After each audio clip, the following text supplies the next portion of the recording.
चलो तो आज हम लोग स्कीमेटिक डायग्राम से शुरू करेंगे, ठीक है। स्कीमेटिक डायग्राम क्या होता है? तो सबसे पहला चीज कि किसी भी इलेक्ट्रिकल सर्किट में जितने भी कंपोनेंट्स होते हैं इलेक्ट्रिकल सर्किट के, उनको रिप्रेजेंट करने के लिए, ठीक है, हम लोग कुछ साइंस और सिंबल्स यूज करते हैं। और जो साइन और सिंबल किसी कंपोनेंट को रिप्रेजेंट करता है उसी का रिप्रेजेंटेशन स्कीमेटिक डायग्राम कहलाता है। तो स्कीमेटिक डायग्राम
ठीक है। तो schematic diagram is a picture in which the components of an electric circuit are represented by symbols and lines।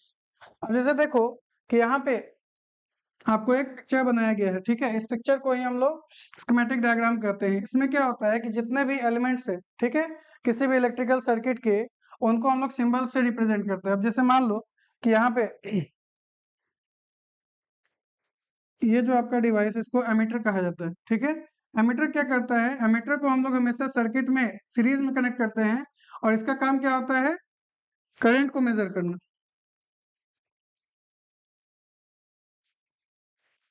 उसी तरह वोल्ट मीटर जो है किसी भी रजिस्टर का के दोनों पॉइंट पे पोटेंशियल डिफरेंस को मेजर करता है, ठीक है। इस पॉइंट और इस पॉइंट के बीच जो पोटेंशियल का डिफरेंस आएगा उसको मेजर करता है। तो वोल्ट मीटर को इस तरह से डिनोट करते हैं, और वोल्ट मीटर हमेशा पैरेलल में लगते हैं, ठीक। उसके बाद ये आपका इलेक्ट्रिक बल्ब है। अब यहाँ पे देखो, यहाँ पे आपको बैटरी रिप्रेजेंट किया गया है। तो बैटरी जब भी हम लोग रिप्रेजेंट करते हैं, बैटरी क्या है? Combination of cells. अब देखो, जब भी हम लोग किसी सेल को रिप्रेजेंट करते हैं, तो सेल को रिप्रेजेंट करने के लिए दो वर्टिकल लाइंस यूज किया जाता है। जो लॉन्गर लाइन होता है उसको positive terminal of the cell कहा जाता है, और जो शॉर्टर होता है उसको negative terminal of the cell कहा जाता है, ठीक है। और जो बैटरी होता है, battery is the combination of cells, ठीक है। दो या दो से अधिक सेल को अगर हम लोग कनेक्ट करते हैं, ठीक है, तो उसको, उस कॉम्बिनेशन को हम लोग बैटरी कहते हैं, ठीक है। तो जब भी हम लोग बैटरी बनाएंगे, तो बैटरी बनाने के लिए एक सिंपल रूल है कि जब भी आप बैटरी बनाओगे तो सेल जो है कंबाइंड करोगे। सेल कंबाइंड करने का तरीका क्या है? ये पहला सेल है, तो सेकेंड सेल का जो पॉजिटिव टर्मिनल होगा उसको फर्स्ट सेल के नेगेटिव टर्मिनल के साथ कंबाइंड किया जाता है। देखो, जैसे ये हो गया पॉजिटिव टर्मिनल, ये फर्स्ट सेल का नेगेटिव टर्मिनल, तो सेकेंड सेल का पॉजिटिव टर्मिनल इसी से कनेक्ट होगा, फिर ये सेकेंड सेल का नेगेटिव टर्मिनल, फिर अगर एक और कंबाइन करना है तो थर्ड सेल का पॉजिटिव टर्मिनल और थर्ड सेल का नेगेटिव टर्मिनल। देखो ये चीज यहाँ बनाया हुआ है, ठीक है। अब ये क्या हो गया? ये कॉम्बिनेशन है सेल का। अगर मान लो कि इसमें एक सेल 1.5 वोल्ट का है, तो यहाँ पे तीन सेल कनेक्ट किया गया है, तो 1.5 प्लस 1.5 प्लस 1.5, ठीक है। तो मतलब ये 4.5 वोल्ट का पोटेंशियल डिफरेंस यहाँ क्रिएट किया गया। अब यहाँ पे देखो, जो लॉन्गर एंड है इसको हम लोग प्लस से डिनोट करते हैं, ये पॉजिटिव टर्मिनल है, और शॉर्टर वाला नेगेटिव टर्मिनल, ठीक है। तो ये क्या है? कॉम्बिनेशन ऑफ सेल, यानी ये बैटरी है,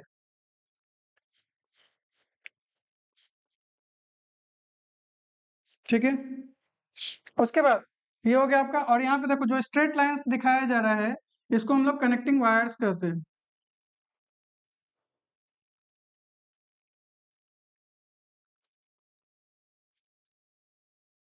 इसका काम क्या होता है? डिवाइस को पोटेंशियल सोर्स से कनेक्ट करना, ठीक है। अब यहाँ पे देखो, यहाँ पे जो है इसको हम बोलते हैं की। तो अगर ये ब्लैंक है तो इसका मतलब है ओपन की है, मतलब अभी इस सर्किट में करंट फ्लो नहीं हो रहा है। लेकिन अगर हम इसको क्लोज कर दें तो हम यहाँ पे एक डॉट बना देंगे, ठीक है।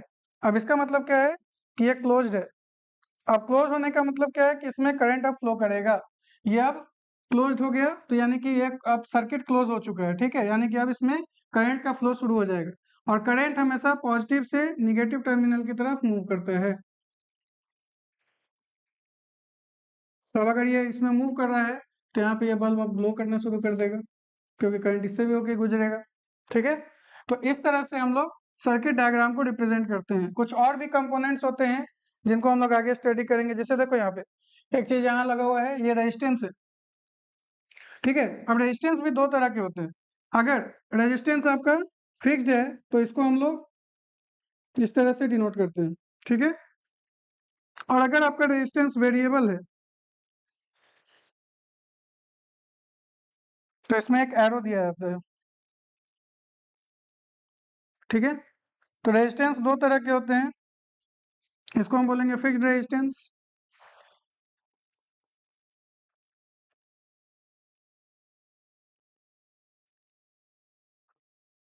और इसको हम बोलेंगे वेरिएबल रेजिस्टेंस।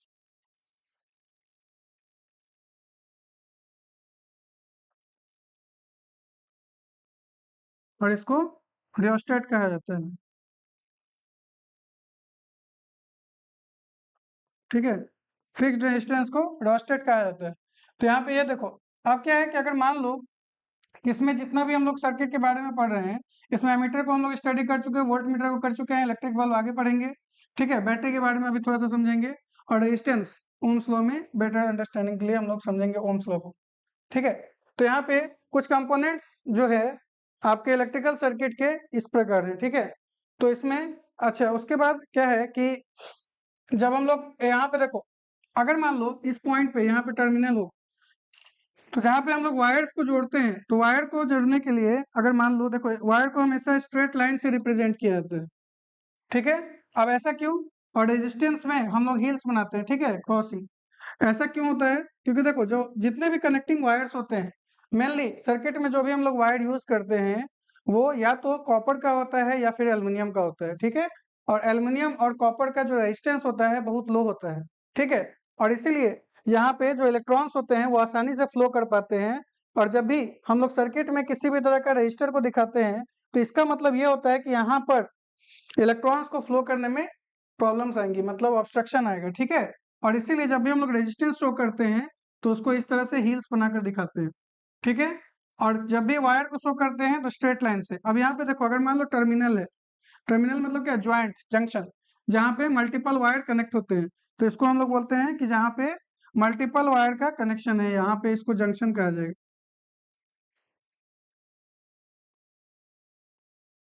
ठीक है।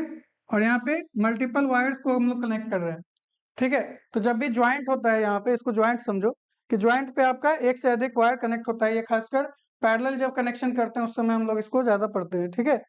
अभी इसके बारे में इतना ही है कि इसके बारे में आप देख लोगे कि एनसीईआरटी में भी आपको मेंशन किया गया है सारे सिंबल्स। तो मेनली स्कीमेटिक डायग्राम क्या होता है? किसी भी जो आपका इलेक्ट्रिकल सर्किट है उसके कंपोनेंट को पिक्चर के थ्रू रिप्रेजेंट करना। किसी भी सर्किट को पिक्चर के थ्रू हम जब रिप्रेजेंट करते हैं तो उसी को हम लोग स्कीमेटिक डायग्राम कहते हैं, ठीक है। तो इसको हम लोग ऐसे भी लिख सकते हैं,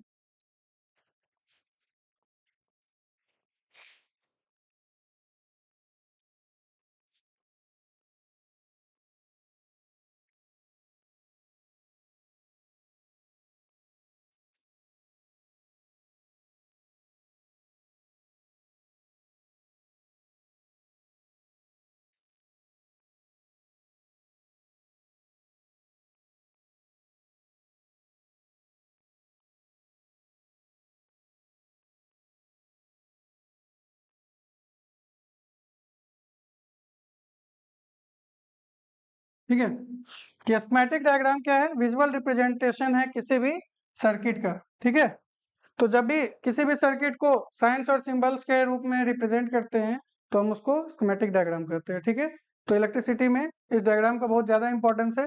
जब आप न्यूमेरिकल बनाइएगा तो उसमें बहुत अच्छे से इसको समझना होता है, कि आपको अगर डायग्राम नहीं पता है तो आप न्यूमेरिकल ठीक से नहीं बना पाइएगा। तो ये चीज़ हो गया आपका पहला कॉन्सेप्ट। अब आते हैं इसमें, देखो एमीटर के बारे में हम लोग लास्ट क्लास में पढ़ चुके हैं, वोल्ट मीटर के बारे में पढ़ चुके हैं, ठीक है। अभी रेजिस्टेंस ओम्स लॉ में पढ़ेंगे। बैटरी, बैटरी क्या होता है? Battery is the primary source of potential difference. तो पहले बैटरी के बारे में थोड़ा सा समझ लो।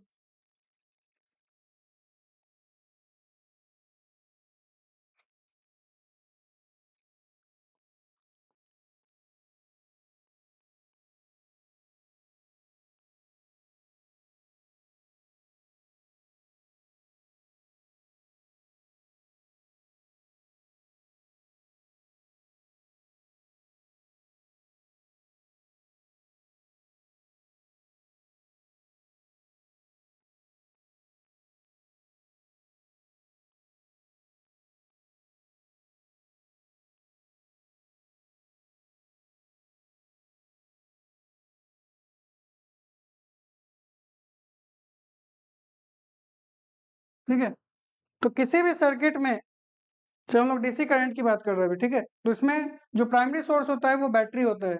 बैटरी पोटेंशियल डिफरेंस क्रिएट करता है किसी भी सर्किट में, ठीक है। अब सर्किट में जो पोटेंशियल डिफरेंस क्रिएट होता है उसी के कारण करंट फ्लो करता है, ठीक है। तो potential difference is responsible for the production of current in a circuit.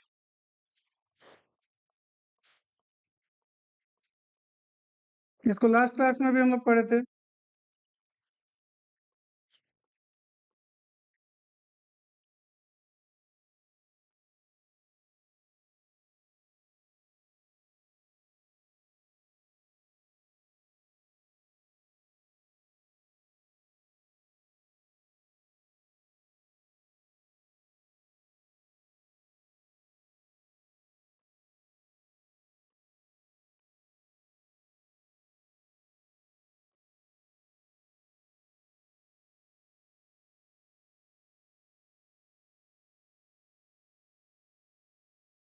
ठीक है, तो किसी भी सर्किट में इलेक्ट्रिक करंट तभी फ्लो करता है जब उसमें पोटेंशियल डिफरेंस हो, ठीक है।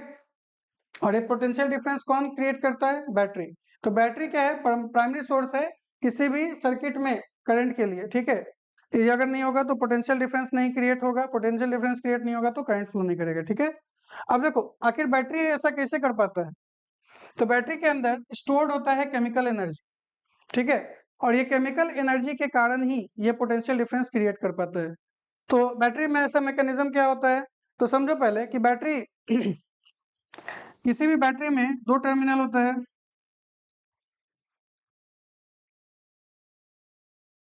ठीक है। मान लो ये तुम्हारा बैटरी है, तो बैटरी का जो अपर एंड होता है उसको हम लोग positive terminal of the battery कहते हैं,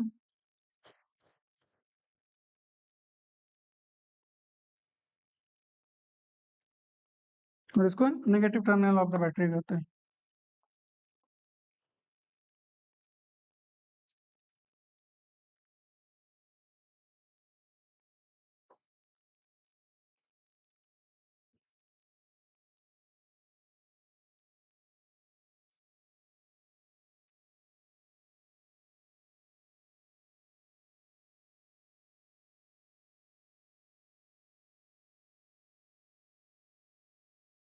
ठीक है, तो देखो यहाँ पे क्या होता है कि इलेक्ट्रॉन बहुत ज्यादा मात्रा में होते हैं, ठीक है।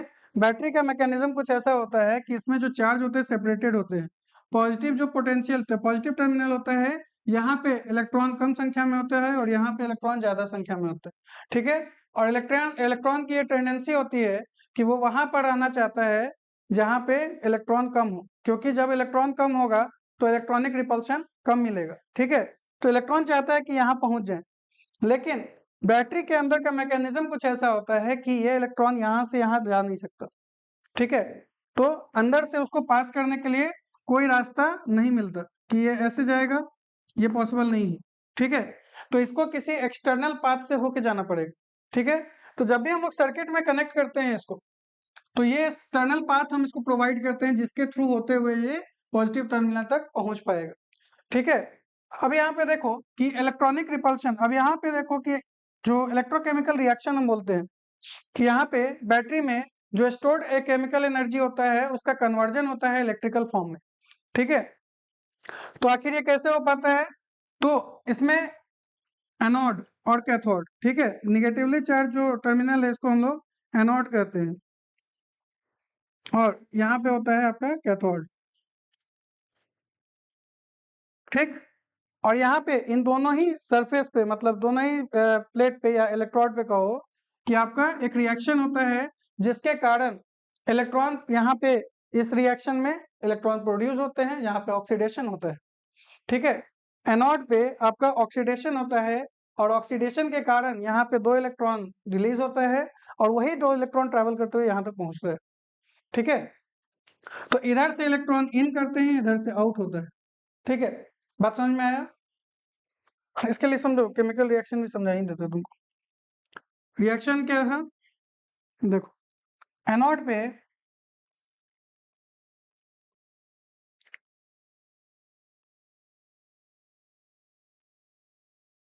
एनोड पे होता है ऑक्सीडेशन। ऑक्सीडेशन का मतलब क्या होता है?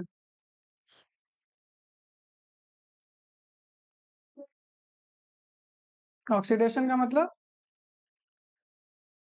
गेन ऑफ इलेक्ट्रॉन, की रिडक्शन का मतलब gain of electron. Gain of electron reduction में होता है, ठीक है। रिडक्शन का मतलब क्या होता है? Decrease in oxidation number. और ऑक्सीडेशन नंबर कब घटेगा? जब कोई इलेक्ट्रॉन गेन करेगा, ठीक है। तो यहाँ पे जो ऑक्सीडेशन हो रहा है, इसमें आपका रिमूवल ऑफ इलेक्ट्रॉन होता है, ठीक है। तो यहाँ पे इस जगह पे रिएक्शन क्या होता है, सो सुनो। यहाँ पे जिंक जो है, ठीक है, कंबाइंड होता है OH के साथ, और इसके बाद यहाँ पे जो फॉर्मेशन होता है जिंक ऑक्साइड, वाटर, और यहाँ पे 2 इलेक्ट्रॉन रिलीज होते हैं, ठीक है। बैलेंस कर लो इसको, ठीक है। अब यहाँ पे देखो, ये जो 2 इलेक्ट्रॉन है ये एनोड पे एक्यूमुलेट हो रहा है, ठीक है। बात समझ में आया? अब कैथोड पे क्या होगा?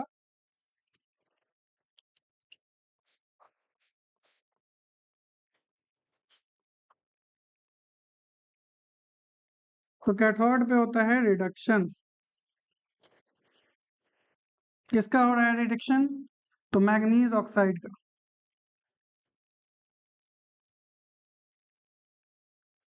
ठीक है। अब देखो यहाँ पे जो आपको वाटर और 2 इलेक्ट्रॉन है वो यहाँ आएगा, ठीक है। और इसको गेन करने के बाद मैंगनीज का हो जाता है रिडक्शन। कैसे? तो ये अपना एक दूसरे टाइप का ऑक्साइड बनाता है,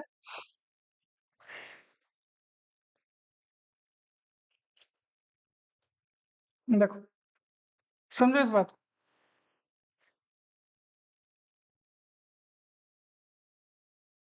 एग्जैक्ट मैकेनिज्म हम आपको समझाने जा रहे हैं।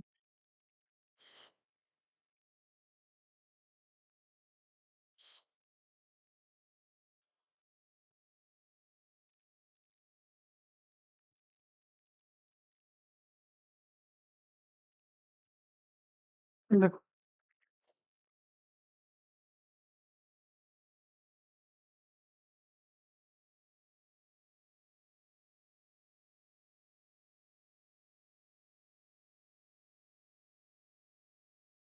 देखो होता क्या है कि यहाँ पे जो कैथोड है और एनोड है, ये दोनों आइसोलेटेड होता है, ठीक है। मतलब कैथोड और एनोड के बीच में गैप होता है, जिसके कारण इलेक्ट्रॉन डायरेक्टली एनोड से कैथोड पे नहीं जा सकता, ठीक है। उसके बाद इनमें एक अंदर में जाओगे तो इसमें एक सेपरेटर होता है, इसको डिटेल हम बताएंगे किसी चाहे आपको टॉपिक में अलग से, बैटरी के बारे में। लेकिन अभी जो हमको समझना है सिर्फ इतना ही समझना है, ठीक है। तो होता क्या है कि जब एनोड पे एक रिएक्शन होगा, और रिएक्शन में आपका 2 इलेक्ट्रॉन यहाँ पे आएगा, ठीक है।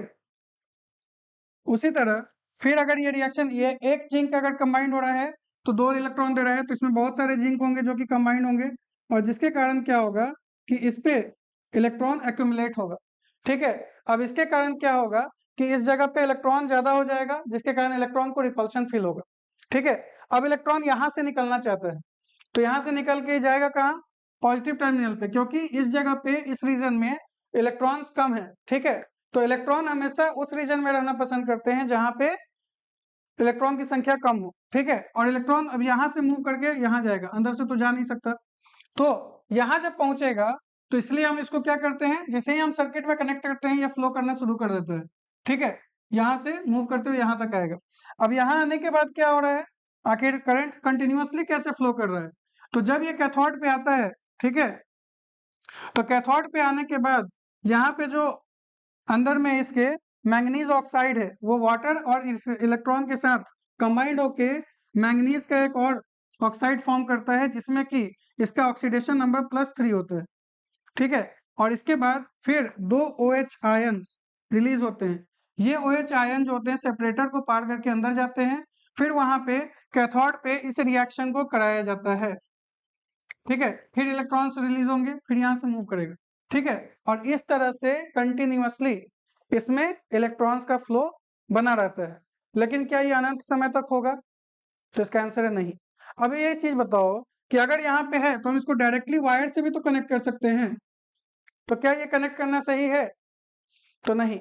इसका रीजन ये है कि जब वायर, अभी हम आपको पहले बताए जब डायग्राम बता रहे थे कि वायर जो है आपका रेजिस्टेंस उसका बहुत कम होता है। तो अगर रेजिस्टेंस बहुत कम है तो इसमें करंट बहुत ज्यादा होगा, ठीक है। और बहुत ज्यादा तेजी से करंट अगर फ्लो कर गया तो क्या होगा कि आपके सर्किट को, मतलब आपके बैटरी को डैमेज कर देगा। बात समझ में आया? और ये बैटरी डेड कर जाएगा, शॉर्ट कर जाएगा बैटरी। और इसीलिए हम इसको डायरेक्ट नहीं यूज करते। लेकिन इलेक्ट्रॉन जाना चाहते हैं तो हम लोग क्या करते हैं, इसको सर्किट में कनेक्ट करते हैं। और सर्किट में अब जैसे मान लो यहाँ से इलेक्ट्रॉन फ्लो करेगा, तो ये बल्ब से होते हुए जाएगा। तो बल्ब से जब होके जाएगा तो बल्ब, इसके कारण क्या होगा कि इसमें बल्ब जो है ग्लो करना शुरू करेगा। तो बल्ब जो है इलेक्ट्रॉन के एनर्जी को यूटिलाइज कर गया, किस फॉर्म में, हीट के फॉर्म में और लाइट के फॉर्म में, ठीक है। और इसके कारण क्या होता है कि इलेक्ट्रॉन का एनर्जी कम हो गया, ठीक है। और ये लेस एनर्जी के साथ आगे की ओर जाते हैं। बात समझ में आया? उसके बाद फिर ये रिएक्शन होगा, फिर 2 इलेक्ट्रॉन यहाँ से निकलेंगे, फिर मूव करेंगे, ठीक है। तो इधर से 2 इलेक्ट्रॉन इन कर रहा है, इधर से आउट हो रहा है। और इस तरह से इस रिएक्शन के कारण इसमें कंटिन्यूअस फ्लो होते रहता है इलेक्ट्रॉन का, ठीक है। और इस तरह से बैटरी क्या करता है सर्किट में, देखो यहाँ पे जो बैटरी है, बैटरी इलेक्ट्रॉन पे एक रिपल्शन शो करता है, प्रेशर लगाता है, ठीक है। और उस प्रेशर के कारण इलेक्ट्रॉन इस टर्मिनल से मूव करना शुरू करते हैं इस टर्मिनल की ओर, ठीक है। और इस तरह से सर्किट में करंट का फ्लो शुरू हो जाता है। आई बात समझ में?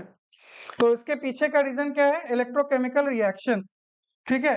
अब याद रखो कि अनंत समय तक इसलिए नहीं हो सकता क्योंकि जो बैटरी है उसके पास लिमिटेड अमाउंट ऑफ केमिकल है, ठीक है।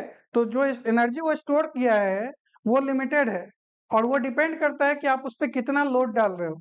जितना ज्यादा लोड डालोगे उतना कम। अब जैसे मान लो कि इस बैटरी से हम चाहेंगे कि पंखा चला ले, तो नहीं चलेगा, ठीक है ना, क्योंकि इसके मुकाबले इसको बहुत ज्यादा पावर चाहिए, है ना। और पावर के लिए करंट उतना ज्यादा चाहिए, और 1.5 वोल्ट नहीं सप्लाई कर सकते हो अपना, ठीक है। तो बात समझ में आया? तो बैटरी क्यों, आखिर बैटरी कैसे पोटेंशियल डिफरेंस क्रिएट करता है, ये हम आपको बताएं। क्लियर? अब इसके बाद क्या है, सबसे इंपॉर्टेंट टॉपिक, ओम्स लॉ।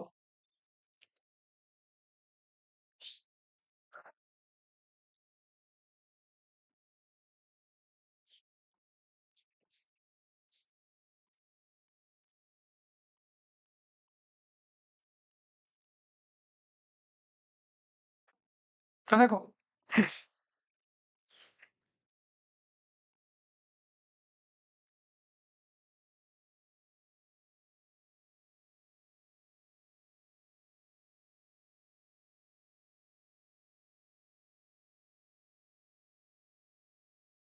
1827 में जॉर्ज साइमन ओम, ठीक है, ने सबसे पहले करंट और पोटेंशियल, अभी हम लोग पढ़े कि पोटेंशियल डिफरेंस रिस्पॉन्सिबल होता है फ्लो ऑफ चार्ज के लिए या इलेक्ट्रिक करंट के लिए सर्किट में। लेकिन इन दोनों में क्या रिलेशन है उसको बताने का सबसे पहला क्रेडिट इन्हीं को दिया जाता है। इन्होंने सबसे पहले बताया कि आखिर किस तरह से करंट पोटेंशियल डिफरेंस पे डिपेंड करता है। पोटेंशियल डिफरेंस और जो करंट का रिलेशन है उसी को हम लोग ओम्स लॉ पढ़ते हैं, ठीक है ना। ओम्स लॉ में आपको आगे जाकर ओम्स लॉ इसलिए ज्यादा इंपॉर्टेंट है इलेक्ट्रिसिटी में क्योंकि आगे का जितना भी कॉन्सेप्ट है इसी पे बेस्ड होगा, ठीक है। और इसीलिए ओम्स लॉ बहुत ज्यादा इंपॉर्टेंट है। तो ओम्स लॉ आखिर बताता क्या है, तो सबसे पहला चीज कि ओम्स लॉ लीनियर रिलेशनशिप की बात करते हैं।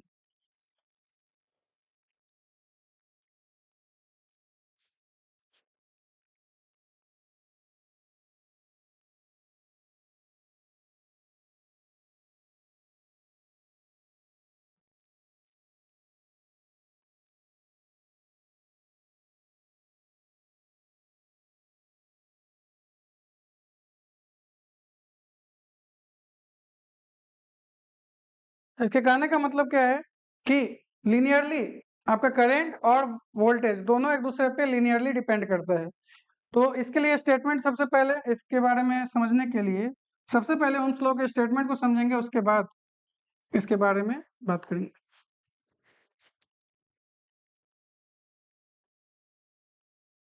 तो स्टेटमेंट में ये कहा जाता है कि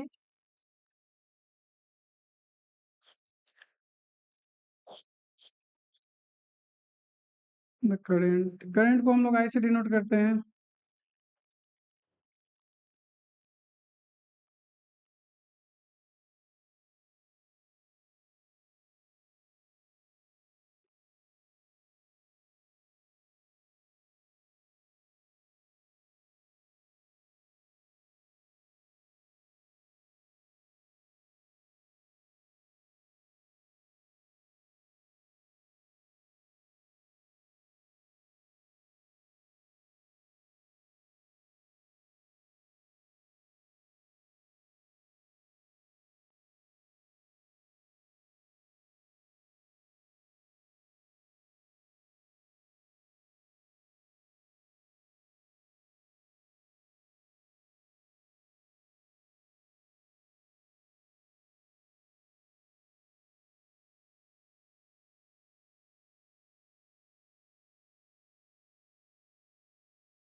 देखो, ये आपका ओम्स लॉ का statement statement of Ohm's law ये कहता है कि the current flowing in the conductor is directly proportional to the potential difference maintained across its end, ठीक है, provided the temperature and other physical conditions remains the same.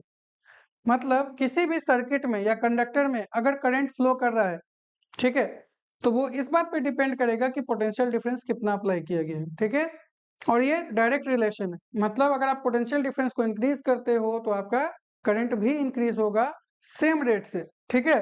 लेकिन इसमें condition क्या है? कंडीशन ये है कि आपको टेम्परेचर और जो फिजिकल कंडीशन है उसको सेम रखना हो, नहीं तो ये डायरेक्टली डिपेंड नहीं करेगा, ठीक है। बात समझ में आ रहा है ना? तो यानी कि ये स्टेटमेंट ये कहता है कि V is directly proportional to I, जहाँ पे V जो है आपका पोटेंशियल डिफरेंस है और I आपका करंट है। तो यानी कि अगर हम इसमें डायरेक्टली प्रोपोर्शनल का मतलब क्या होता है कि ये दोनों बराबर नहीं है, ठीक है, इस बात को याद रखो। डायरेक्टली प्रोपोर्शनल का मतलब ये नहीं होता कि ये दोनों बराबर है।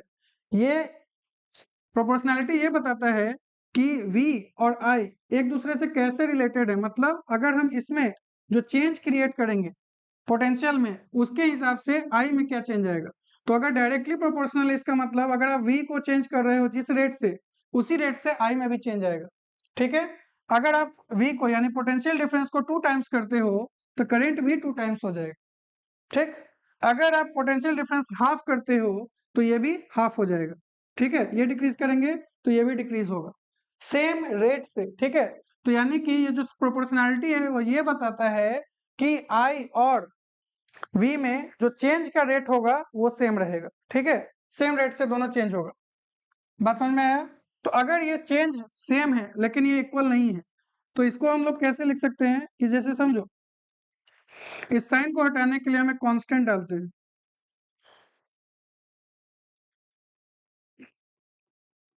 अब जैसे देखो, मान लो कि एक पिता और उसके बेटे के एज के बीच का डिफरेंस, मान लो कि पिता का एज 45 ईयर्स है और बेटा का एज 20 ईयर्स है। ठीक है, बात समझ में आया? तो इन दोनों के बीच का जो डिफरेंस है वो कितना है? 25। ठीक है, दोनों के बीच का डिफरेंस। अब मान लो कि 2025 में उसके पिता का एज 25 है, तो 27 में क्या होगा? 47।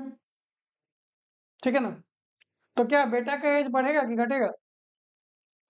2 साल अगर इसका एज 27 में, अगर 2027 में पूछेंगे तो इसका भी तो एज 2 साल बढ़ जाएगा। तो अभी भी ये 22 है। तो देखो, जितना इसमें बढ़ा उतना ही इसमें बढ़ा, लेकिन क्या अभी भी डिफरेंस सेम है? तो बात समझ में आया कि जब भी हम लोग बात करते हैं कि मान लो कि इसको सपोज करो ये पोटेंशियल है और ये तुम्हारा करंट, तो जिस रेट से इसमें चेंज आएगा उसी रेट से इसमें चेंज आएगा, लेकिन इन दोनों के बीच का जो वैल्यू है वो कांस्टेंट रहेगा कोई चीज। ठीक है, अब वही चीज यहाँ पे है। देखो कि जब हम पोटेंशियल बढ़ाए तो करंट भी बढ़ा, लेकिन यहाँ पे रेट सेम है। तो इस रेट को यहाँ पे देखो, जो प्रोपोर्शनैलिटी है इसको हटाने के लिए हमें कांस्टेंट को इंट्रोड्यूस करते हैं। अब ये जो कांस्टेंट है चेंज नहीं होगा। ठीक है, और इसी कांस्टेंट को हम लोग रेजिस्टेंस कहते हैं, आर। जो कांस्टेंट है इसको हम आर बोलते हैं, आर इंटू आई। ठीक है,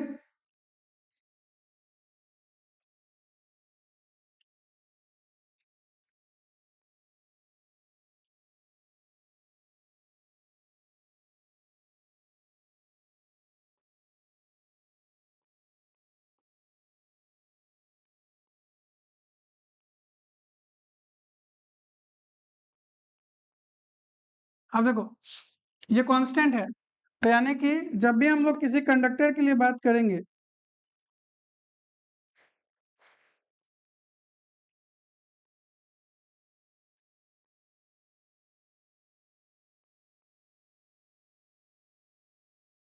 या फिर इसको ऐसे भी लिखो।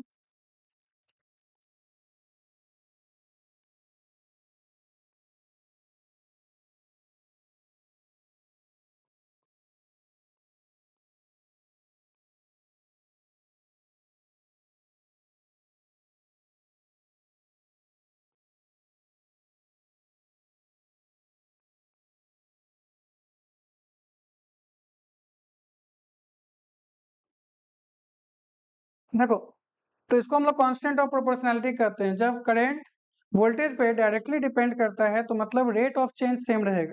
ठीक है, मतलब जैसे हम पोटेंशियल को 2 टाइम्स किए तो करंट भी 2 टाइम्स हो जाएगा। पोटेंशियल को अगर हम हाफ करेंगे तो करंट भी हाफ हो जाएगा। ठीक है, तो यहाँ पे एक फिक्स वैल्यू होता है जो कि चेंज नहीं होता।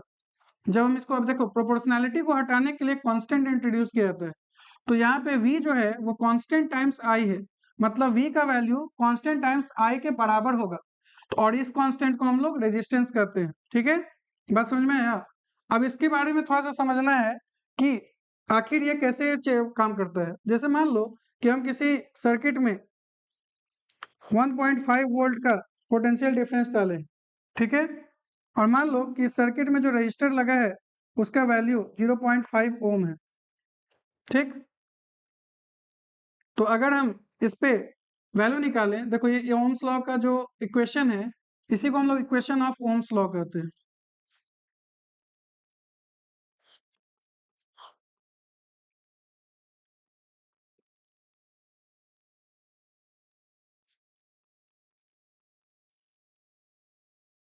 ठीक है, और यही आपको रिलेशन शो करता है कि V और I के बीच में क्या रिलेशन है।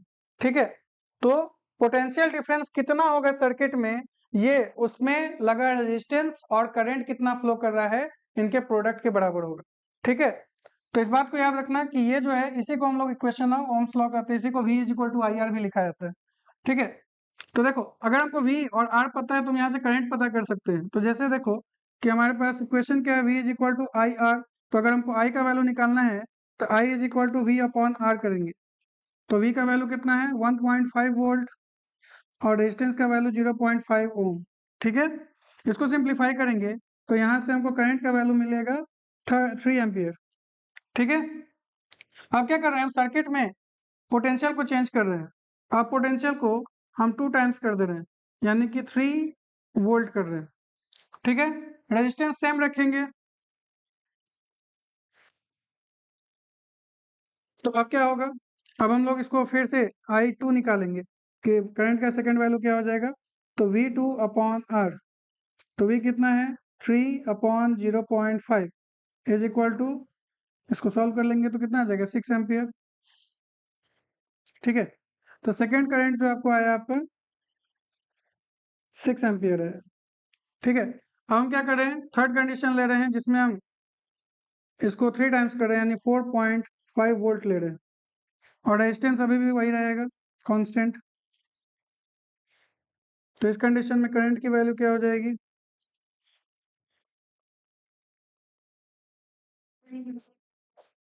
हम्म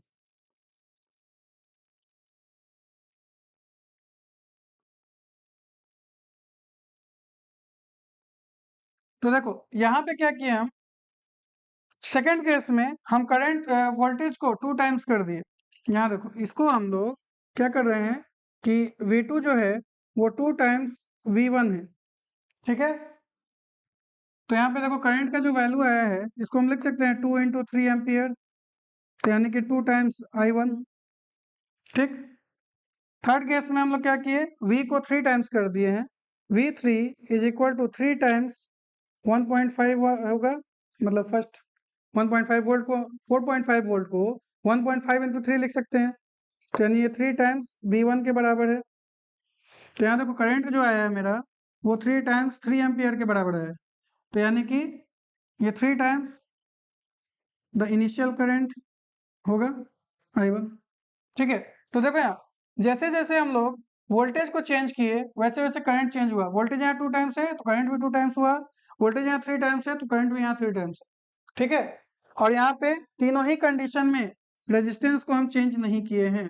तो यहाँ देखो कि कांस्टेंट टाइम्स, अब यहाँ पे इस इक्वेशन का क्या सिग्निफिकेंस है, देखो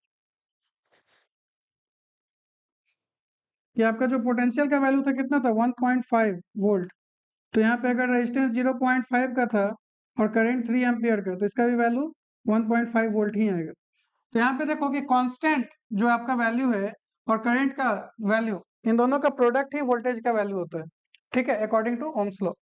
अब यहाँ पे क्या है कि कंडीशन यही रहेगा कि आपका टेम्परेचर और फिजिकल कंडीशन चेंज नहीं होना चाहिए। आखिर ये फिजिकल कंडीशन क्या है, तो इसमें लेंथ होता है, length of the conductor change नहीं होना चाहिए, क्रॉस सेक्शनल एरिया चेंज नहीं होना चाहिए, और थर्ड होता है नेचर। इसको हम लोग फैक्टर्स में पढ़ेंगे आगे। ठीक है, तो बात समझ में आया कि ओम्स लॉ में ये आपको बताया जाता है। अब देखो, तो रेजिस्टेंस क्या है, ये चीज क्लियर, ठीक है ना। तो इसमें लीनियर रिलेशनशिप समझाने के लिए हमको ग्राफ ड्रॉ करना पड़ता है। देखो एक सेकेंड,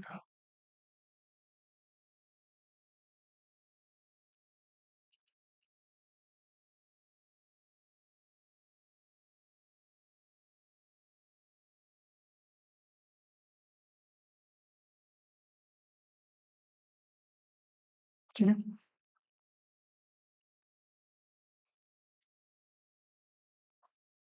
अब जैसे 3 एम्पियर का करंट, इसी को हम लोग ग्राफ में रिप्रेजेंट कर रहे हैं, 6 एम्पियर का करंट, और यहाँ 9 एम्पियर का करंट। देखो एक्स पे हम लोग करंट को रिप्रेजेंट कर रहे हैं और वाई पे पोटेंशियल डिफरेंस।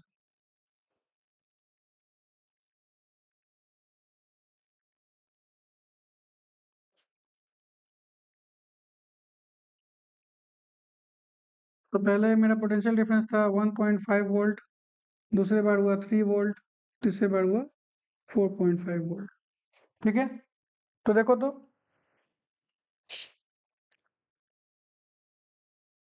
कि जब 1.5 वोल्ट था तो करंट 3 एम्पियर था, यहाँ पे जब 3 वोल्ट हुआ तो करंट 6 एम्पियर हुआ, और यहाँ पे 9 वोल्ट था सॉरी 4.5 वोल्ट था, तो 9 एम्पियर का करंट था। तो देखो, तो अगर ये तीनों को ज्वाइन किया जाए तो एक स्ट्रेट लाइन मिल रहा है, ठीक है। और ये स्ट्रेट लाइन क्या बताता है हमको? वैल्यू ऑफ द रेजिस्टेंस, ठीक है। ये स्ट्रेट लाइन से हमको क्या पता चलता है? Value of the resistance. कैसे, समझो। सबसे पहला चीज, अगर हम ओम्स लॉ को देखें तो ओम्स लॉ में हमको क्या बताया गया कि V is equal to I R. तो अगर हमको ये पता करना है कि सर्किट में करंट कितना है, इसको कैसे पता करते हैं हम लोग? एमीटर लगा के। और पोटेंशियल डिफरेंस कितना क्रिएट किया हमको पहले से पता है। हम 1.5 वोल्ट का बैटरी लगाया है कि 3 वोल्ट का बैटरी लगाया है कि 4.5 वोल्ट का बैटरी लगाया है कि नहीं। तो उसके अकॉर्डिंग हमको V का भी वैल्यू पता होता है, I का भी वैल्यू पता होता है, ठीक है। तो हम यहाँ से R का वैल्यू निकाल सकते हैं, R is equal to V upon I, ठीक है। तो यहाँ पे R जो है आपको रेजिस्टेंस का वैल्यू दे देगा, ठीक है। आप पोटेंशियल डिफरेंस कितना लगाए हैं आपको पता है, करंट आपको कितना मिल रहा है ये एमीटर से पता चल जाएगा, ठीक है। तो इन दोनों का रेशियो न्यूमेरिकली इक्वल होता है रेजिस्टेंस के वैल्यू के, ठीक।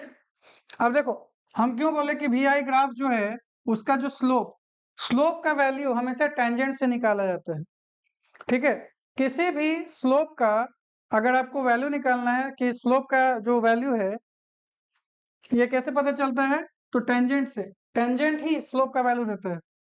तो टेंजेंट यानी tan थीटा, ठीक है। tan थीटा आपका क्या होता है? परपेंडिकुलर अपॉन बेस, ठीक है ना। तो अब देखो, तो अगर मान लो कि हम किसी भी पर्टिकुलर वैल्यू के लिए निकाल दें,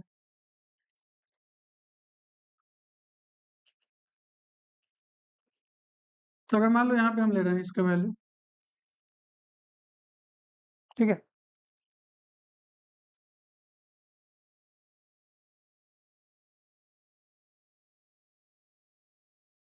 इसके लिए देखो, तो अगर मान लो कि ये वाला आपका परपेंडिकुलर हो जाएगा और ये आपका बेस, तो परपेंडिकुलर में किसका वैल्यू दिया हुआ है? V का वैल्यू। और बेस में क्या है? I। तो इसको हम लोग tan theta is equal to V upon I लिख सकते हैं। और tan थीटा क्या है? स्लोप,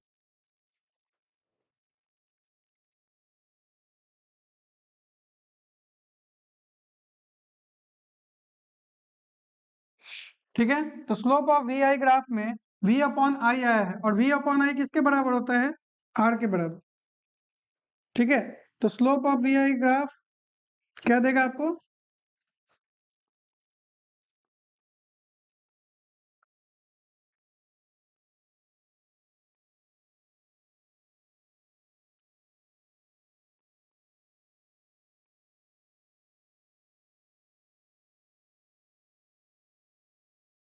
ठीक है।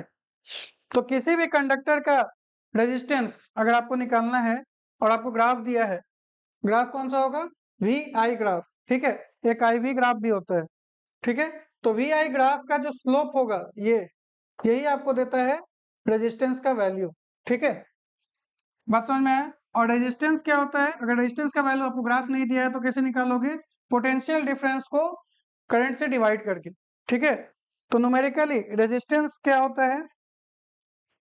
चलो अब रेजिस्टेंस के बारे में समझो।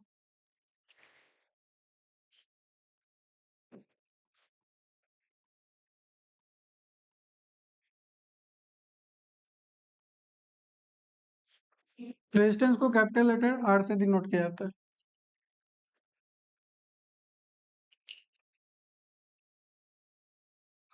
तो पहले रेजिस्टेंस होता क्या है?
ठीक है।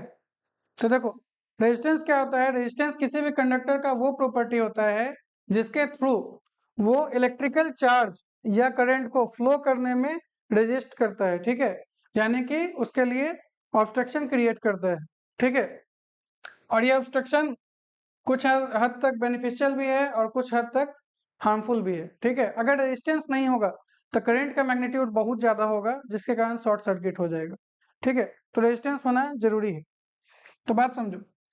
लेकिन बहुत ज्यादा भी अगर हो गया तो उसमें भी क्या होगा कि जो आपका एनर्जी है वो हीट के फॉर्म में डेसिपेट करेगा, तो आप जितना बिल भर रहे हैं अपने इलेक्ट्रिसिटी का उतना आप यूटिलाइज नहीं कर रहे हैं, ठीक है। कुछ जो है आपका हीट के फॉर्म में निकल रहा है एनर्जी, ठीक है। तो बात समझो कि यहाँ पे R is equal to V upon I, ठीक है। तो mathematically resistance is the ratio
तो देखो, रेजिस्टेंस का वैल्यू हम कैसे निकाल सकते हैं?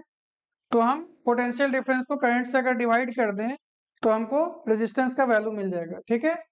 अब देखो, रेजिस्टेंस जो है उसका यूनिट कैसे पता करेंगे? तो रेजिस्टेंस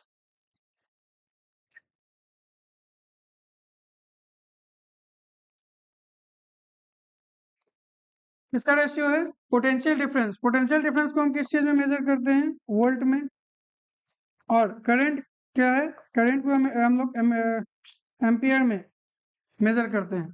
तो अगर हम ये ऐसा यूनिट की बात करें,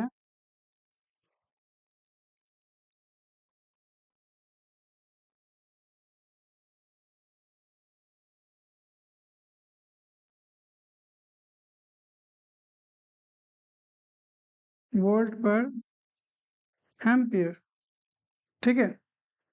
तो ऐसा यूनिट ऑफ रेजिस्टेंस होता है वोल्ट पर एम्पियर, लेकिन इसको हम लोग ओम बोलते हैं, ठीक है। और ये किनको डिवोट किया गया है? जॉर्ज साइमन ओम, ठीक है, जिन्होंने ओम्स लॉ दिया था। उन्हीं के ऑनर में इसका यूनिट जो है ओम रखा गया है। और ओम को हम लोग रिप्रेजेंट करते हैं ओमेगा से,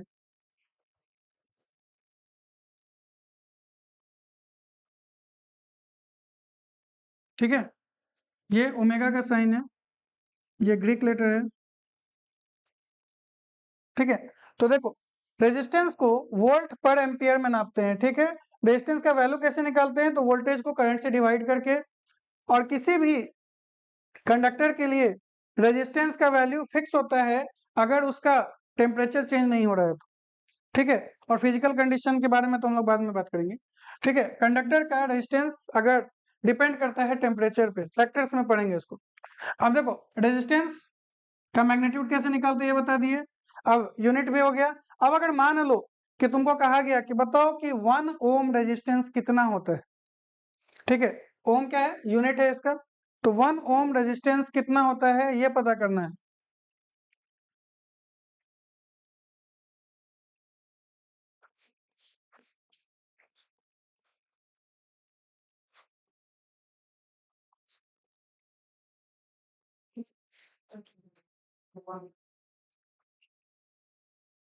तो देखो, अगर मान लो कि हम इसको पोटेंशियल डिफरेंस अगर 1 वोल्ट कर दें और करंट भी 1 एम्पियर कर दें तो इसका वैल्यू क्या हो जाएगा? 1 वोल्ट पर एम्पियर। और इसी को तो हम लोग 1 ओम कहते हैं, ठीक है। तो अगर हमको करंट का वैल्यू पता है। मान लो कि हम इसको लिखें कि इफ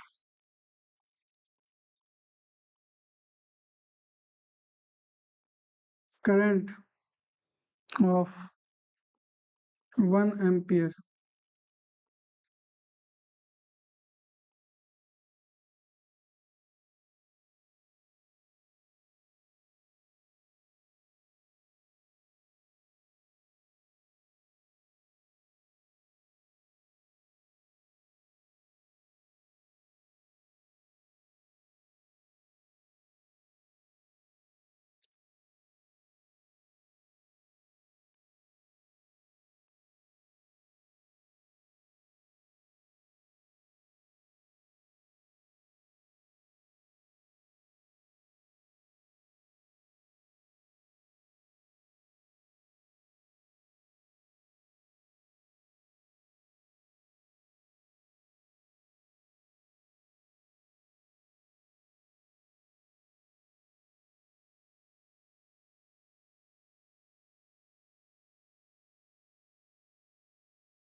ठीक है।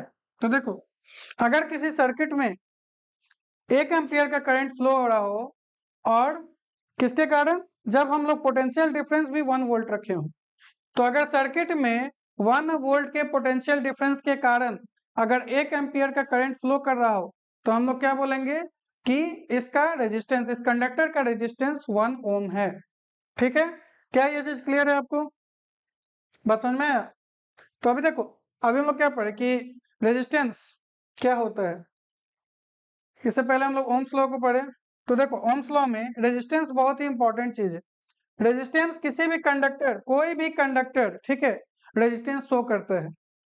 ठीक, तो रेजिस्टेंस क्या है? प्रॉपर्टी ऑफ अ कंडक्टर है या सब्सटेंस। ठीक है, और जो सब्सटेंस रेजिस्टेंस शो करता है उसको हम लोग रेजिस्टर कहते हैं। बात समझ में आया? तो इसको ऐसे समझो, क्या हो गया, जगह है, जगह है।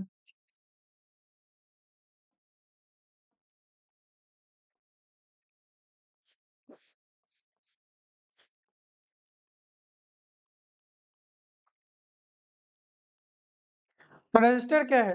कोई भी कंडक्टिंग मटेरियल, ठीक है, जो किसी भी तरह से करंट को रेजिस्ट करता हो, रेजिस्टेंस शो करता हो, उसको हम रेजिस्टर कहते हैं। ठीक है,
तो देखो, कोई भी कंडक्टिंग डिवाइस, ठीक है, कोई भी कंडक्टर जो अलाउ करता हो करंट को फ्लो करने के लिए, ठीक है, लेकिन उसके लिए कुछ रेजिस्टेंस शो करता हो, ठीक है, मतलब इंडिपेंडेंटली मूव नहीं कर सकता है इलेक्ट्रॉन उसमें से, और उसके लिए क्या होता है कि ऑब्स्ट्रक्शन क्रिएट करे, ठीक है, चार्ज को जाने दे लेकिन विथ सम रिस्ट्रिक्शंस। ठीक है, तो उसको हम क्या बोलते हैं? रेजिस्टर। तो आप इसको सिंपल लैंग्वेज में ऐसे लिख सकते हो कि एनी कंडक्टर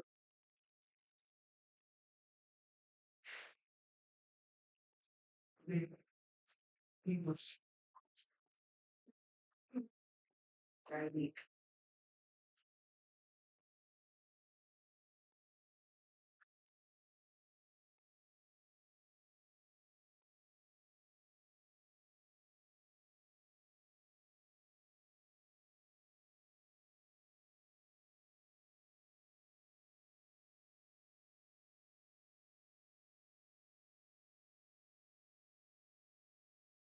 है। बता रहे हैं। ठीक है।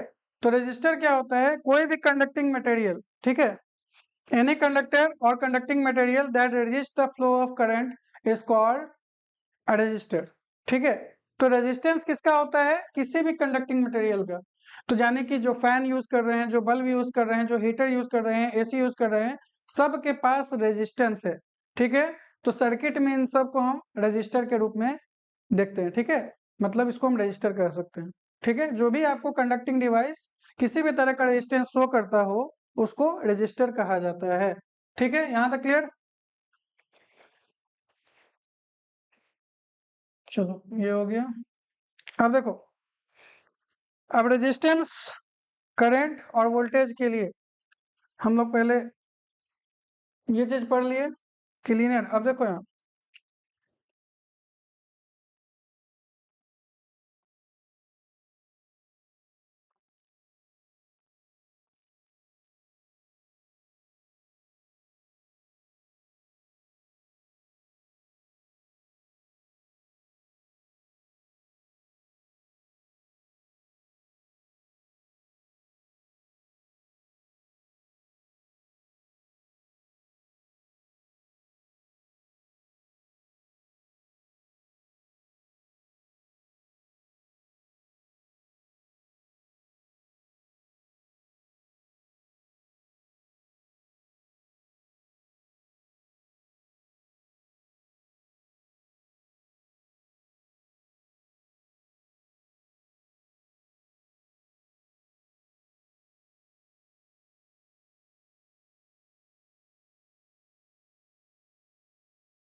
ठीक है,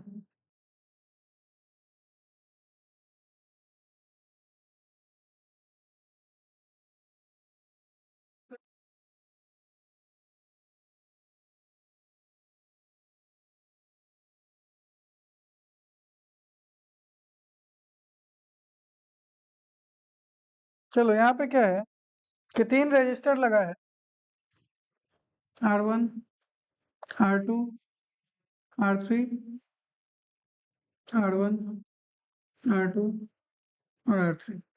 ठीक है। ये क्वेश्चन मल्टीपल टाइम्स पूछा गया है, तो आपको बताना ये है कि इसमें रेजिस्टेंस किसका ज्यादा है और किसका कम है, और दोनों अलग अलग ग्राफ है। IV ग्राफ कभी भी VI ग्राफ के बराबर नहीं होता। ठीक है। मतलब ये ग्राफ कुछ और डिनोट करता है और ये ग्राफ कुछ और डिनोट करता है। ठीक है। तो किसी भी ग्राफ का वैल्यू कैसे पता चलता है? उसके स्लोप से। ठीक है। तो slope of the graph, VI graph, gives you the value of resistance. क्यों? क्योंकि tan थीटा में, यहाँ हम लोग tan थीटा का वैल्यू कैसे निकालते हैं? V अपॉन I से, और V अपॉन I R के बराबर होता है। अगर यहाँ पे हम लोग tan थीटा का वैल्यू निकाल रहे हैं, मतलब किसी भी एंगल के लिए, मान लो यहीं पे निकाल रहे हैं, ठीक है, तो θ1 ले लो, क्योंकि उसमें θ1, यहाँ θ2 ले लो, कुछ भी अपने हिसाब से। तो tan थीटा का वैल्यू यहाँ पे क्या निकलेगा? Perpendicular upon base. तो परपेंडिकुलर यहाँ I है और अपॉन V है। ठीक है। लेकिन हम लोग पढ़े हैं कि V अपॉन I R होता है, तो इसको अगर हम चेंज करना चाहते हैं, इसको क्या लिखेंगे? 1 अपॉन V अपॉन I, तो is equal to 1 upon R। ठीक है। तो यानी कि यहाँ पे हमको जो वैल्यू आएगा वो 1 अपॉन R आएगा, यानी रेजिस्टेंस का रेसिप्रोकल। ठीक है। और जो रेजिस्टेंस का रेसिप्रोकल होता है, इसको हम लोग कंडक्टेंस बोलते हैं। ठीक है। कंडक्टेंस को G से डिनोट किया जाता है। तो इसका मतलब क्या है कि अगर आप वी आई ग्राफ स्टडी कर रहे हैं तो इसका स्लोप आपको रेजिस्टेंस का वैल्यू देगा, मतलब कि चार्ज को फ्लो करने में कितना प्रॉब्लम आ रहा है ये डिनोट करता है। ठीक है, यहाँ पे क्या पता चलता है 1/r, यानी ये कंडक्टेंस को बता रहे हैं, यानी कि यहाँ पे ये पता चलेगा कि कोई भी चार्ज कितनी आसानी से फ्लो कर रहा है। ठीक है, इस ग्राफ में चार्ज कितनी आसानी से फ्लो करता है ये बता रहा है, और इसमें ये बताया जा रहा है कि चार्ज को फ्लो करने में कितना प्रॉब्लम आएगा। ठीक है, बात समझ में आया? तो अब देखो इसमें हमको रिलेशन बताना है कि R1, R2 और R3 में क्या रिलेशन है, और इसमें भी। तो सबसे पहला चीज कि जो आपका ओम्स लॉ है वो यहाँ पे फॉलो होगा। तो सबसे इंपॉर्टेंट चीज क्या है, देखो तुमको बनाना कैसे है इस ग्राफ को, किसी भी पर्टिकुलर वैल्यू के लिए आप एक लाइन ड्रॉ कर लो। ठीक है,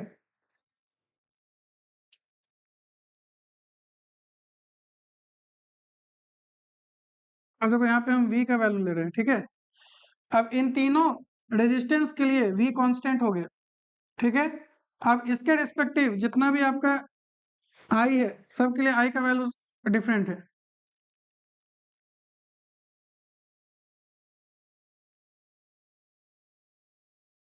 ठीक है, तो इसके लिए ये R3 है तो इसके लिए i3 लिख दो, इसके लिए i2 लिख दो, और इसके लिए i1 लिख दो। ठीक,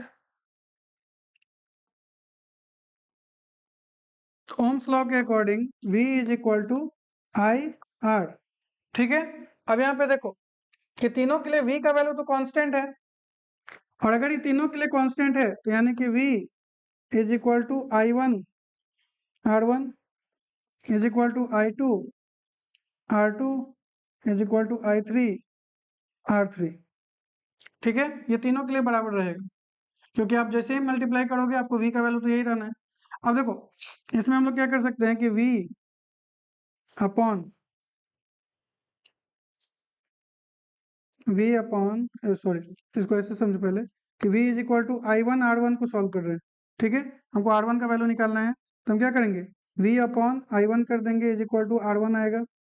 ठीक है, उसके बाद v is equal to i2 r2 है, तो v upon i2 is equal to r2 का वैल्यू आएगा। सिमिलरली v अपॉन i3 करेंगे तो r3 का वैल्यू आएगा।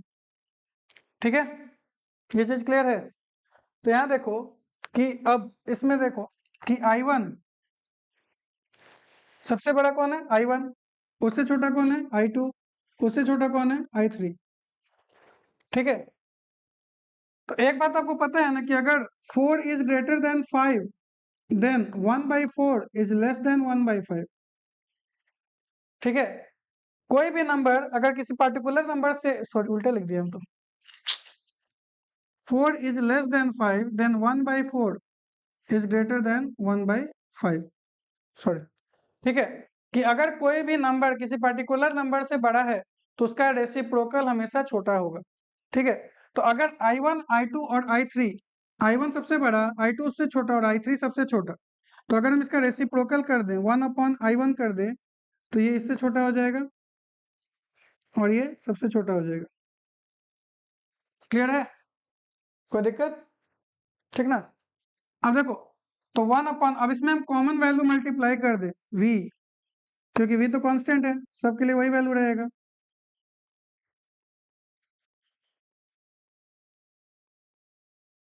अब देखो v अपॉन i1 किसका वैल्यू है, r1 का, v अपॉन i2 r2 का value, v upon i3 r3 का वैल्यू। ठीक है, तो यानी कि इस ग्राफ में r1 का वैल्यू सबसे कम होगा, r2 उससे ज्यादा और r3 सबसे ज्यादा। ठीक है, इस ग्राफ में जब हम लोग कंडक्शन IV ग्राफ में जो सबसे छोटा वैल्यू है वो, उसका स्लोप जो है सबसे ऊंचा होगा। ठीक है, एंगल सबसे ज्यादा होगा, तो यानी कि इसका वैल्यू मिनिमम है और इसका वैल्यू मैक्सिमम है। ठीक है, बात समझ में आ रहा है? तो IV ग्राफ में हम लोग रेजिस्टेंस का रिलेशन निकाल लिए, तो जो रेजिस्टेंस का एंगल जितना ज्यादा होगा उसका रेजिस्टेंस उतना ही कम होगा। ठीक है, किसमें? आईवी ग्राफ में, क्योंकि आईवी ग्राफ कंडक्शन को डिनोट करता है, कंडक्टेंस को। ठीक है, तो कंडक्टेंस जिसका ज्यादा होगा उसका स्लोप भी बड़ा होगा, मतलब एंगल ज्यादा होगा। ठीक है, बात समझ में आ रहा है? तो ये पहला कंडीशन है जिसमें हम लोग सॉल्व किए। अब दूसरा है वी आई ग्राफ। तो देखो वी आई ग्राफ में हम लोग क्या करेंगे, सेम कंडीशन, सेम प्रोसेस। पहले हम क्या करेंगे कि एक कॉमन वैल्यू ले लेंगे सबके लिए।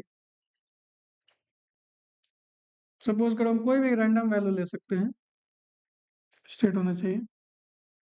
ठीक है, अब देखो, अब यहाँ पे हम इन तीनों के लिए आई को कांस्टेंट कर दिए। आई कांस्टेंट है, ठीक है, इसके लिए और इसके लिए। अब हम लोग क्या कर रहे हैं, इसके रिस्पेक्टिव इसका v का वैल्यू क्या होगा उसको पता करेंगे।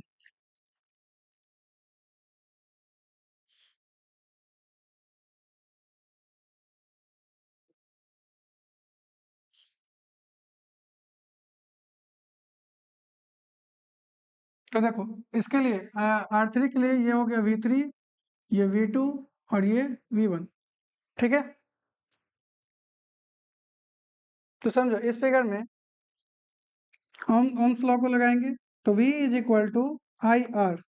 ठीक है, अब यहाँ पे i हम तीनों के लिए कांस्टेंट रखे हैं। ठीक है, तो हम क्या बोल सकते हैं कि v upon R is equal to I. ठीक है, और i यहाँ पे कांस्टेंट है, तो हम बोल सकते हैं कि v upon R is equal to constant.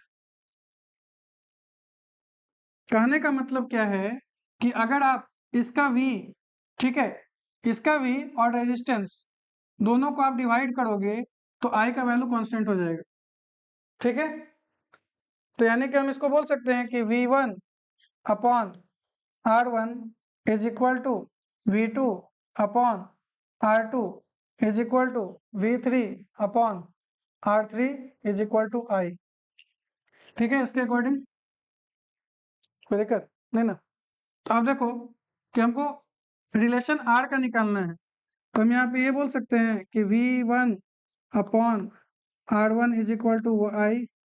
अब यहाँ देखो, तो v1 upon I is equal to r1। Similarly v2 upon I is equal to r2 and v3 upon r, sorry I, v3 upon I is equal to r3। ठीक है, अब देखो तो यहाँ पे इसको देखो, ये v1 है, ये v2 और ये v3, तो सबसे ज्यादा वैल्यू किसका है? v1 का। Since v1 is greater then v2 is greater then v3, ठीक है, तो अगर हम इसमें कांस्टेंट वैल्यू से डिवाइड कर दें, आई आई और ये भी आई, तो इसमें कोई चेंज नहीं आएगा। तो v1 अपॉन आई किसका वैल्यू है? r1 का। ठीक है, v2 अपॉन आई किसका वैल्यू है? r2 का। और v3 अपॉन आई क्या है? r3 है। तो मतलब इसमें r1 सबसे ज्यादा होगा, R2 उससे कम होगा और R3 सबसे कम होगा। तो मतलब resistance of R1 is maximum and resistance of R3 is minimum. ठीक है, तो बात समझ में आया? अब देखो ये दोनों कंडीशन को अगर साथ में देखा जाए तो आपको ये चीज पता चलेगा कि इन दोनों ग्राफ में जो वैल्यू आया है एक दूसरे का उल्टा है। ठीक है, यहाँ पे R1 का रेजिस्टेंस सबसे ज्यादा था और यहाँ पे R1 का कंडक्टेंस सबसे ज्यादा है। बात समझ में आया? तो इस बात को समझो कि अगर आपको ग्राफ पलट के दे दिया गया तो आपका वैल्यू चेंज हो जाएगा। ठीक है, बात समझ में आ रहा है ना? तो V I graph resistance show करता है, I V graph conductance show करता है। क्लियर है? क्या ये दोनों में कोई डाउट है ना? ठीक है ना? अब देखो, अब इसी से हम लोग को पता चल जाएगा कि रेजिस्टेंस, अब रेजिस्टेंस और करंट में क्या रिलेशन। किसी भी कांस्टेंट वोल्टेज के लिए, ठीक है, या पोटेंशियल डिफरेंस के लिए जो आपका रेजिस्टेंस होता है उसका करंट के साथ क्या रिलेशन होता है। तो इतना सोचना क्या है, आपके पास है, ये है सब कुछ, ध्यान दो इधर।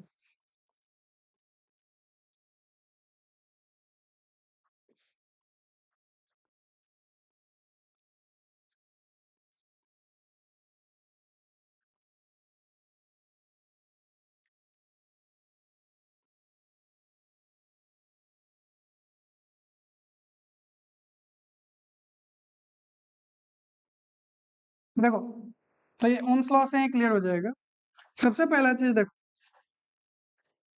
कि V is equal to I are.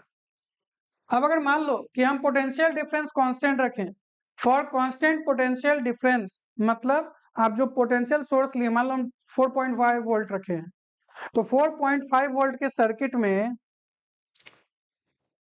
मान लो यहाँ देखो, अगर बैटरी जो है 4.5 वोल्ट का लगा है और हम इसको चेंज नहीं कर रहे हैं, तो यानी कि अब आपका पोटेंशियल डिफरेंस कांस्टेंट हो गया। अब हम अगर इस सर्किट में रेजिस्टेंस को चेंज करें तो उसके कारण मेरे करंट में कितना चेंज आएगा सर्किट में, ये बताना है। ठीक है, तो देखो अगर ये कांस्टेंट है तो हम यह बोल सकते हैं कि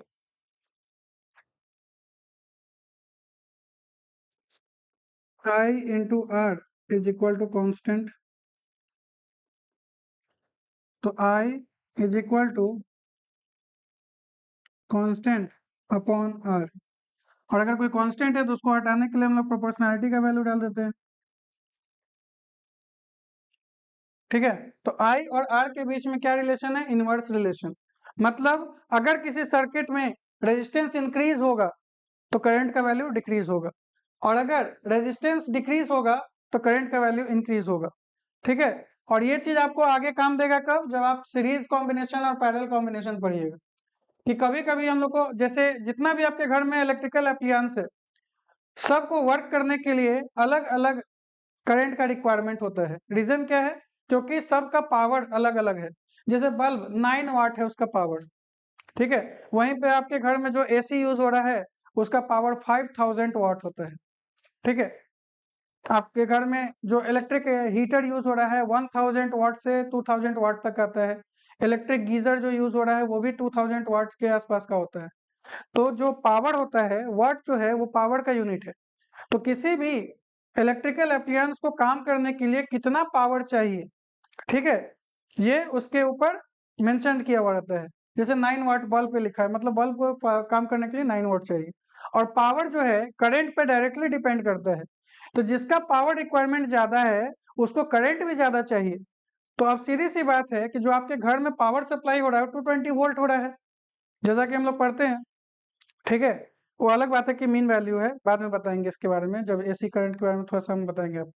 ठीक है, तो आप ऐसे समझो कि 220 वोल्ट पावर सप्लाई है जो आपके घर तक आ रहा है, लेकिन आपके जो रिक्वायरमेंट है वो 5000 वाट है और किसी का 9 वाट है। इसका मतलब क्या है कि जो 9 वाट है उसका रेजिस्टेंस हाई होगा, तभी तो करंट को 9 वाट के फॉर्म में दे रहा है, क्योंकि पावर का जो है करंट से डायरेक्ट रिलेशन है। जिसका पावर ज्यादा उसको ज्यादा करंट चाहिए। बात समझ में आया?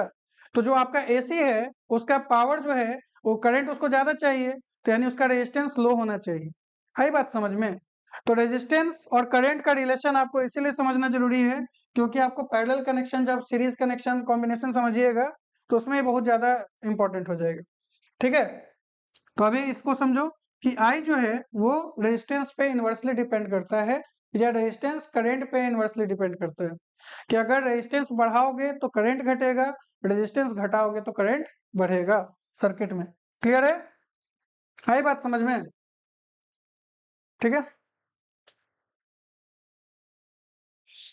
अब आगे चलते हैं। अब देखो, तो देखो रेजिस्टर हो गया, रेजिस्टेंस हो गया, ओम्स लॉ हो गया। अब ओम्स लॉ के बारे में लिमिटेशंस है कुछ, ओम्स लॉ के।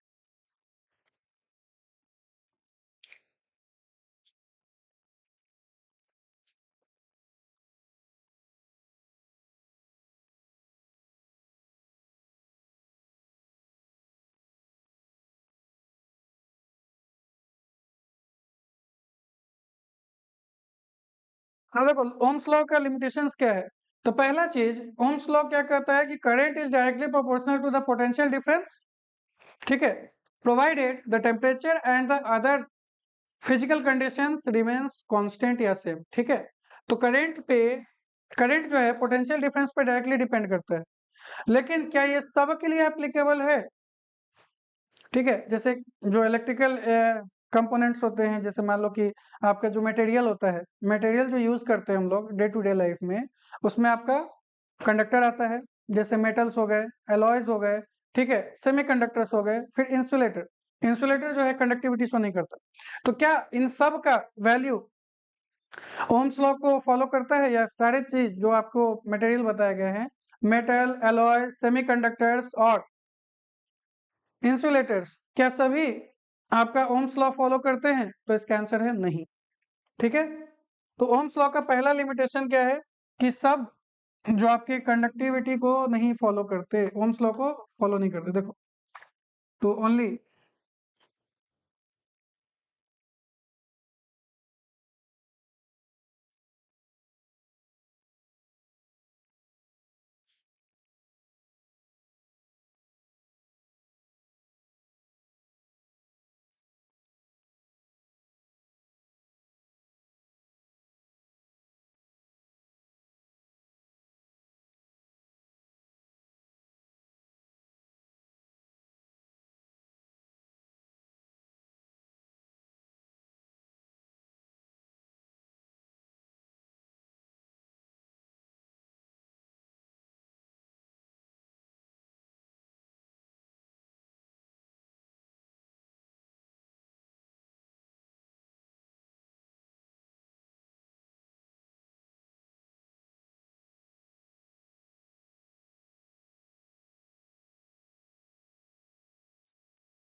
देखो,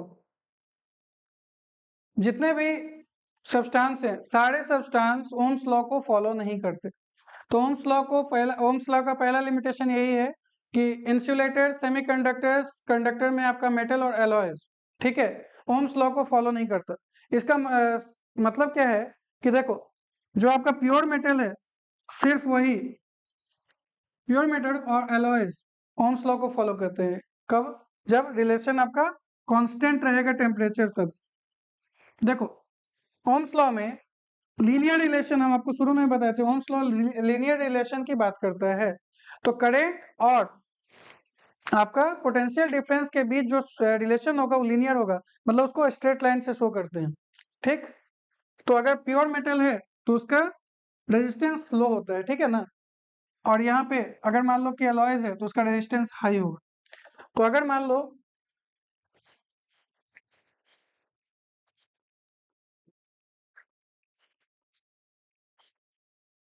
ये आपका V, ये आपका I, ठीक है, तो इस वी आई ग्राफ को प्योर मेटल्स और एलॉयज फॉलो करते हैं, ठीक है, मतलब इनके बीच लीनियर रिलेशन रहता है।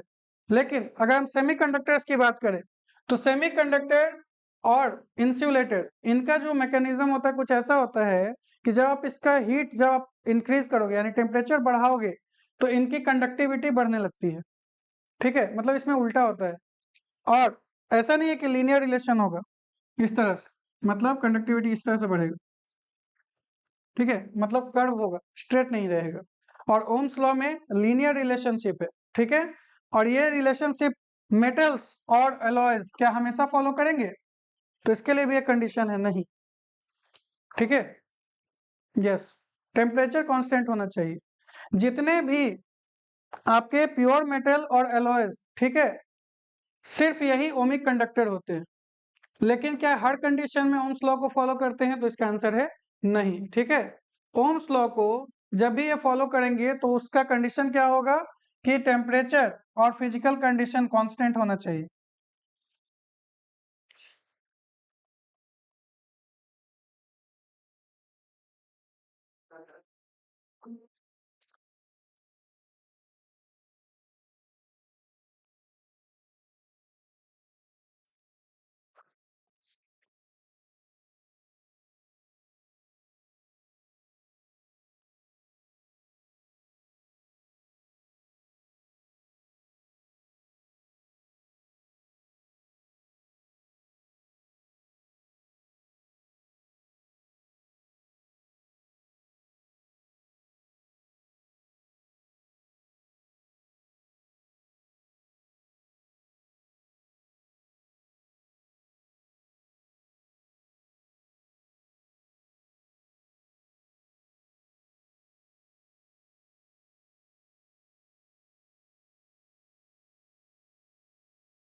ठीक है। तो देखो, तो ये लॉ तभी एप्लीकेबल है ओमिक कंडक्टर पे जब इसका टेम्परेचर और फिजिकल कंडीशन चेंज नहीं हो रहा हो।